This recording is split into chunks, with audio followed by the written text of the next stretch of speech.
അബിൻ എന്നോടൊന്ന് ഓടി വന്നു നിന്നു. എയർപോർട്ട് പറഞ്ഞുകൊണ്ടാണ് അവനും ജയിച്ചതെന്നും പറയുന്നു. കുമ്മനം രാജശേഖരനും പറഞ്ഞു, ഞാൻ വന്നാൽ ആറന്മുള വികസനം എയർപോർട്ടാണ് കൊണ്ടുവന്നു. അല്ലല്ല, ഇപ്പം ഇലക്ഷൻ നിന്നപ്പം പറഞ്ഞതാ. ഇലക്ഷൻ നിന്നപ്പോ അവിടെ മൈക്കൂടെ പറയും, ഓട്ടോറിക്ഷക്കാർ പറഞ്ഞു, അച്ചായിക്ക് നാണമില്ല വെച്ചാ നമ്മളെ എതിർത്തവനല്ലേ എന്ന് ഓട്ടോറിക്ഷക്കാർ ഓട്ടോയിൽ നിന്ന് പറഞ്ഞ കാര്യം ഞാൻ പറഞ്ഞു. എന്ത് ഭൂമി കച്ചവടം മോനെ, എന്റെ എന്ത് ഭൂമി കച്ചവടം മോനെ?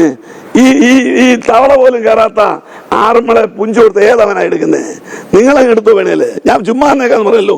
ഞാൻ പറഞ്ഞല്ലോ, എന്റെ 400 ഏക്കർ സ്ഥലം കേരള ഗവൺമെന്റ് വന്നാൽ ഫ്രീ ആയിട്ട് കൊടുക്കും. ഞാൻ MLA അല്ലല്ലോ, ഞാൻ MP അല്ലല്ലോ, ഞാൻ ഗവൺമെന്റ് അല്ലല്ലോ. ഗവൺമെന്റ് ആണ് അതൊക്കെ തീരുമാനിക്കുക, എയർപോർട്ട് വേണോ വേണ്ട എന്ന്. എന്നെ പോലെ ചെറിയ വ്യക്തി, ഞങ്ങളൊരു സ്കൂൾ നടത്തുന്നവരാണ്, Mount Zion aircraft maintenance engineering. അതാണ് 2005 ഞങ്ങൾ അനുവാദം കിട്ടി. ഇവിടെ അതിനൊരു 100 മീറ്റർ 100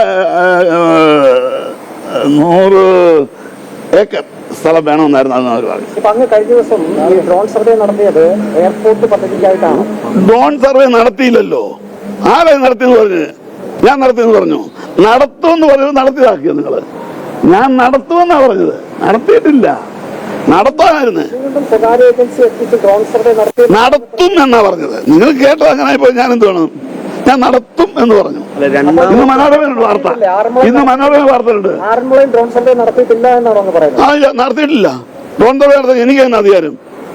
ഞാനത് നടത്തില്ല. അത് നടത്തിയിട്ട് ഗവൺമെന്റ് നടത്തണം, അല്ല ഞാൻ നടത്തും എന്ന് പറഞ്ഞു. കഴിഞ്ഞ ദിവസം ഞങ്ങളെ മാധ്യമങ്ങളെ കണ്ടപ്പോൾ നിങ്ങളോട് നടത്തും എന്നാ പറയുന്നത്. നിങ്ങൾ നടത്തി ആക്കി, അത് വേണ്ട, അത്രയും വേണ്ട. നടത്തും എന്ന് പറയും, നടത്തണ്ട. നടത്തിയില്ലല്ലോ. പിന്നെ ഇനി അഥവാ ഞാൻ നടത്തിയാൽ ഈ രാജ്യത്ത് സംവിധാനമില്ലേ? ഞാനങ്ങ് നടത്തി എന്ന് പറഞ്ഞു, നിങ്ങൾക്ക് തെളിയിക്കാൻ ഒക്കത്തില്ലേ? Mount Zion drone. ഒരു പെണ്ണിനെ ഒരു ബൈക്ക് ഇടിച്ചു പോയാൽ മിനിറ്റ് കൊണ്ട് കണ്ടെത്തുന്ന കേരളമാണ് അല്ലേ? അപ്പൊ ഇത് നടത്തി എന്ന് ഏബ്രഹാം കലണ്ടർ പറഞ്ഞെടുക്കരുത്. കാള പെറ്റേന്ന് പറഞ്ഞാൽ കയറെടുക്കരുത്. ഇതൊരു കാളയാ. ഈ കാള പെറുമോ? മൗണ്ട് സിയോൺ പറഞ്ഞാൽ എയർപോർട്ട് ആകുമോ? അപ്പൊ ഞാൻ പറയുക ആറന്മുള വിമാനത്താവളം. ഞാൻ പറഞ്ഞില്ല. അവിടെ പ്ലെയിൻ ഇറങ്ങിയപ്പോൾ മാതൃഭൂമി മനോരമ ഏഷ്യാനെറ്റ് അടക്കം പറഞ്ഞു ആറന്മുള വിമാനത്താവളം പ്രാവർത്തികമായി. ഞാൻ ചെന്ന് പറയണം ഇല്ലെന്ന്. ഇതൊക്കെ പറഞ്ഞതാരാ? എന്തുകൊണ്ടാണ് അങ്ങ് ഇപ്പോൾ ഇത്രയും വൈകിയത്? ഇപ്പൊ കഴിഞ്ഞ ദിവസം തന്നെ വലിയ പ്രതികരണങ്ങളൊക്കെ വന്നിരുന്നു. CPIയുടെ നേതാവ് മുൻ കൃഷിമന്ത്രിയായിട്ടുള്ള പി പ്രസാദിന്റെ കാര്യം പറയാതെ കണ്ണൂർ എന്താ ഇവന് പോകാൻ ഞാൻ ചോദിച്ചല്ലോ. പിണറായി സഖാവ് ഇവിടെ 4000 ഏക്കർ എടുത്ത് മലയും കാടും ഇടിച്ച് മരങ്ങൾ വെട്ടിമുറിച്ച് എന്താ പോഞ്ഞ്? ചെപ്പുക്കുറ്റിക്ക് അടികൊള്ളും. പിണറായി സഖാവിന്റെ കസേരയിൽ അവിടെ ഇരിക്കണേ. ചുമ്മാ പറയാം മോനെ എന്നോട്. കണ്ണൂക്കാരന് അവിടെ അടി കൊടുക്കും അവന്മാര്. ഇവിടെ പത്തനംതിട്ട മാത്രം എയർപോർട്ട് വരുമ്പം ഏത് ഗവൺമെന്റിനെ കൊല്ലാൻ ചെല്ലുക. എന്തിനാ എന്നെ എന്തിനാ കൊല്ലുന്നത്? എന്നെ എന്തിനാ വധിക്കുന്നത്? ഞാൻ എന്ത് തെറ്റ് ചെയ്തു? ഞാൻ പറഞ്ഞതാണോ തെറ്റ്? ഒരു വിമാനത്താവളം വേണമെന്ന് ഒരു എളിയ ഈ രാജ്യത്തെ ഒരു പൗരൻ പറഞ്ഞതാണോ തെറ്റ്? അത് പറയേണ്ട ഒരു MPയും MLAയും മുഖ്യമന്ത്രിയൊക്കെ അവർ പറയട്ടെ. എന്താ ചെറുവള്ളി ചെന്നപ്പോൾ ആരും അങ്ങോട്ട് പോഞ്ഞത്? എന്തായാലും പോഞ്ഞത്? അമ്പലത്തിന്റെ കീഴിലല്ലായിരുന്നു? അമ്പലം പൊളിക്കണം അവിടെ. വനത്തിന്റെ കീഴിൽ എന്തായാലും ഉണ്ടാഞ്ഞ് 3000 ഏക്കറാണ് എടുത്തത്. കാശ് കിട്ടും. ഇവിടെ ഒരു 3000 ഉണ്ട്. 1000 ഏക്കർ എടുത്താൽ ഒരു എയർപോർട്ടാകാം. 1000 ഏക്കറിന് മാക്സിമം ഒരു 500 കോടി രൂപ പബ്ലിക്കിന് കൊടുത്താൽ മതി. അത് റെഡിയായ ഒരു എയർപോർട്ടാക്കണേ 500 രൂപ. 1000 കോടി രൂപയ്ക്ക് ഒന്നാന്തരം മധ്യത്തിൽ എയർപോർട്ടാക്കാൻ സംവിധാനം കിടക്കുമ്പോഴാണ് പോയിരിക്കുക 3000 ഏക്കർ. പിന്നെ ആരാണ്ടൊക്കെ പറഞ്ഞു കൊടുമണ്ണ് ഗവൺമെന്റിന്റെ സ്ഥലം കിടപ്പെന്ന് പറഞ്ഞ് എയർപോർട്ടുണ്ടായിരുന്നു. ഗവൺമെന്റ് സ്ഥലത്ത് അങ്ങനെ ചാടി കയറി എയർപോർട്ടാണ്. ഇതൊക്കെ അറിവില്ലായ്മ പറയുന്ന. ജില്ലാ കളക്ടർ ഒരു റിപ്പോർട്ട് തേടിയിട്ടുണ്ട് തഹസിൽദാരോട് ആറന്മുളയിൽ ഡ്രോൺ സർവേ നടത്തിയത്. എന്നോടല്ലോ പോലീസിനോട് ചോദിക്കേണ്ടത് ഇവിടെ സർവേ നടത്തിയെന്ന്. ഞാൻ ഒരുത്തനെ ഇടിച്ചു പോയാൽ ഉടനെ എൻ്റെ അടുത്താണ് വരുന്നത്. എടാ ഇവിടെ പോകുന്ന ഒരു പെണ്ണ് ഇടിച്ചു പോയി, ഏപ്രാക്കാനാണോ ഇടിച്ചെന്ന് ചോദിക്കുന്നത്? എന്താ റിപ്പോർട്ടർ നിങ്ങളൊക്കെ ചോദിക്കുന്നത്? നിങ്ങൾക്ക് അറിയത്തില്ലേ? ഞാൻ രാവിലെ അറിയത്തില്ലാത്ത ചോദിക്കുന്നതിനോട് അവന് പച്ച ഒരു ചോദ്യം വന്നു. ഡ്രോൺ പറത്തിയെന്ന് ചോദിക്കുക എന്നോടാണ്. ആറന്മുള പോലീസ് ഇല്ലേ? അങ്ങനെ പറഞ്ഞാൽ ഇല്ല ഈ രാജ്യത്ത്. ഒരു പെണ്ണിനെ വല്ലൊരു ബൈക്കുകാരൻ ആരെങ്കിലും ഞൊട്ടിച്ചു പോയാൽ ഉടൻ പറയുന്നതാണ്. താങ്കൾ ഇനി എയർപോർട്ട് എന്നുള്ള ഒരു ആഗ്രഹം വെച്ച് മുന്നോട്ട് പോവുമോ, പ്രവർത്തിക്കുമോ? ഞാനൊരു ഇന്ത്യൻ പൗരനാണെങ്കിൽ, കേരളത്തിൽ ജനിച്ചോണമാണ്, ഞാൻ പ്രവാസിയാണ്. ഒരു പ്രവാസി, അമേരിക്കയിൽ നിന്ന് 1980 കേരളത്തിൽ വന്ന ഒരു പ്രവാസിയാണ് ഞാൻ. മുളച്ചു വന്ന കൊച്ചിയേർക്കനല്ല, 80 വയസ്സുണ്ട്.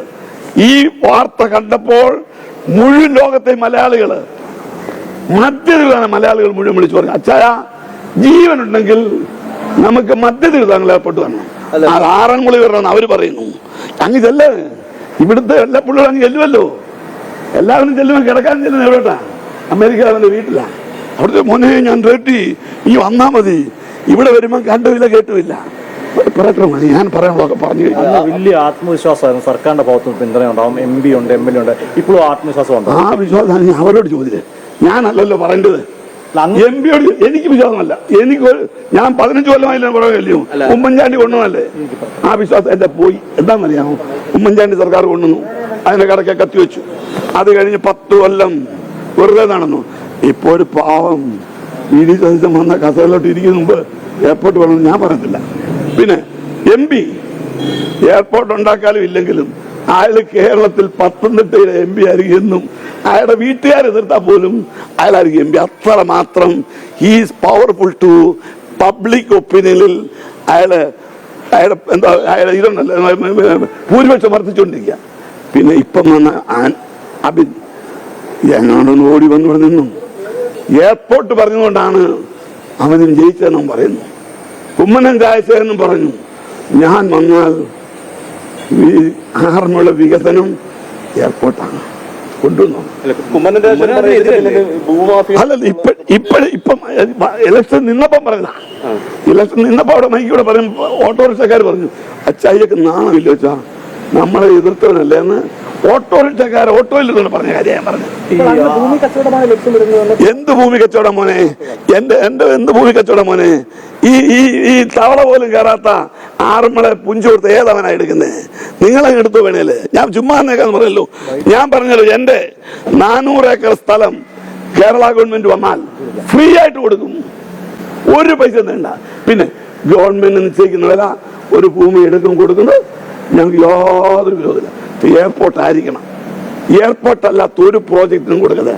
കാരണം ഞങ്ങൾക്ക് എയർപോർട്ട് വന്നാൽ ഒരു എയർ സ്ട്രിപ്പ് അവിടെ കിട്ടും, അവിടെ ഞങ്ങളുടെ കുട്ടികൾക്ക് ഫ്രീ ആയിട്ട് പഠിക്കാം.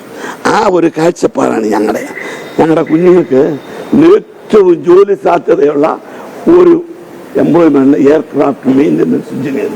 ധാരാളം പ്രൈവറ്റ് എയർലൈൻ വഴിയാണ് നോക്കി നടക്കുക, പിള്ളേരെ കിട്ടാനില്ല. അതുകൊണ്ട് ഇനിയിപ്പോ ഒരു DGC കൊടുക്കത്തുമില്ല. ഈ കോളേജുകൾ നിർത്തിയവര്. അല്ല, ഈ ആവശ്യം